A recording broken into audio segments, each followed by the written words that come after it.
sinabi ni Jesus sa kanyang mga alagad, "Ito ang aking utos, mag-ibigan kayo, gaya ng pag-ibig ko sa inyo." Walang pag-ibig na hihigit pa sa pag-ibig ng isang taong nag-aalay ng kanyang buhay para sa mga kaibigan.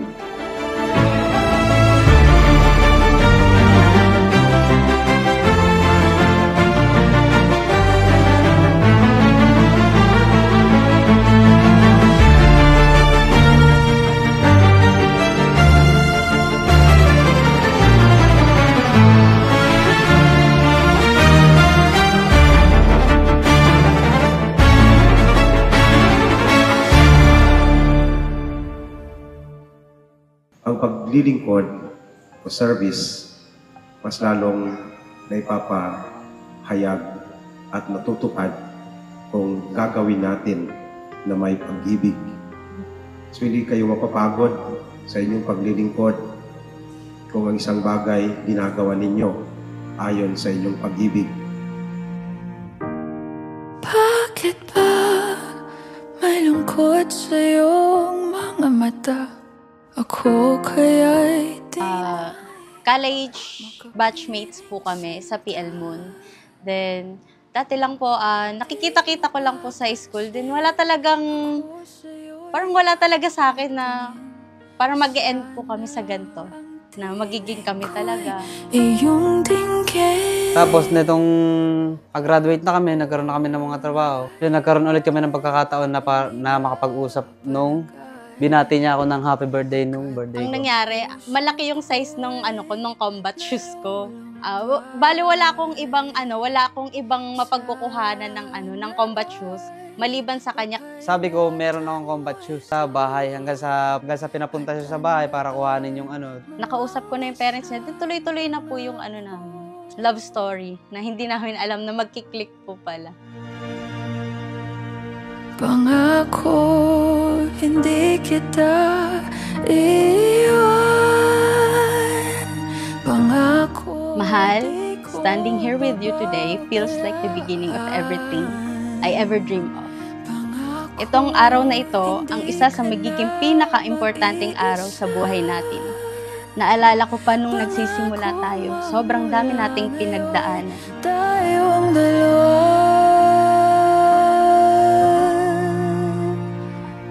Ayun pa. Maraming salamat sa suporta niyo sa amin mula nung sa pagkabata namin hanggang sa ngayon na mag-aasawa na kami. Nandiyan pa rin kayo na nahihinga namin ng tulong pag kailangan namin. Ayun lang po, maraming salamat at mahal na mahal po kayo. Parang hindi man lang ba ako kinakabahan, baka magkaroon ng iba. At focus lang talaga ako. Then, paglabas ko, yun na. Sabi ko, siguro ito na. Ito na yung chance na kami naman. Anong ligaya sana sa akin ay magtiwala kung umahanga ako sa kanya nung college dahil lagi siyang kumakanta nung singer kasi siya. Lagi siyang kumakanta pag may mga event sa mga school namin. Doon ko siya napapansin na habang tayo ay nasa kasalukuyan, I'm glad that I say yes today because it changed my life completely. Mahal, bago matapos ang araw na ito, meron akong paboritong linya sa kanta na gusto kong sabihin at ipangako sa'yo. Pangako, di kita iiwan. Pangako, di ko pababayaan. Pangako, hindi ka na mag-iisa. Pangako, Alicia, bukal ba sa iyong loob ang iyong pagparito upang makaisang dibdib si Limar na iyong pakamamahalin at paglilingkuran habang buhay? Opo, Padre. Limar, bukal ba sa iyong loob ang iyong pagparito upang makaisang dibdib si Alicia na iyong pakamamahalin at paglingkuran habang buhay? Opo, Padre.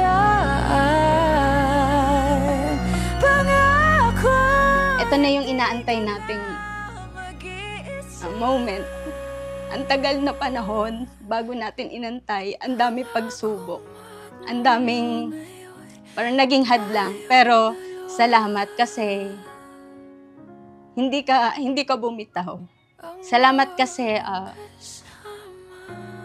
nandyan ka palagi. Kung ano man yung decision ko, lagi mo akong sinusuportahan. Kahit alam kong mahirap sa'yo yun. Di kita iwan.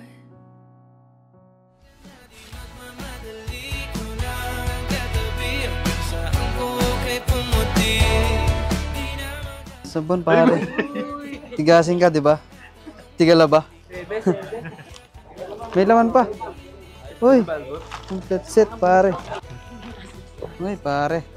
Quality. Uy, pare ganban. Sobrang saya.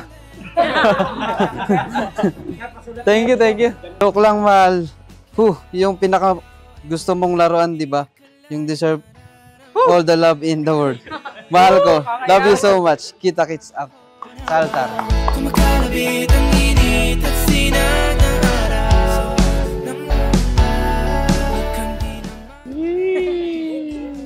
Hi, mahal. Ito yung regalo ko sa'yo dahil mahal na mahal mo ang pagkanta. Sana magustuhan mo ang simple kong regalo. I love you. Kasarap. Hoy, Mike.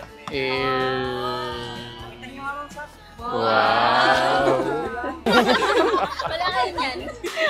Baby, thank you sa gift mo. Na-appreciate ko sobra. Mamaya magantahan tayo.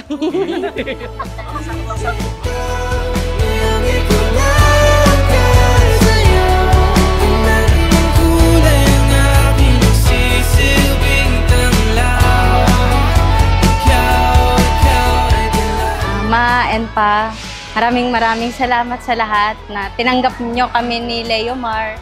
Maraming salamat sa suporta. Lagi niyo lang iisipin na hindi kayo nabawasan, kundi nadagdagan lang po tayo. Mula sa araw na ito, ikaw nang makakasama ko sa buong buhay ko. Alam kong sa tulong ng Diyos, magiging masaya at puno ng pagmamahal ang magiging buhay ko kasama ka.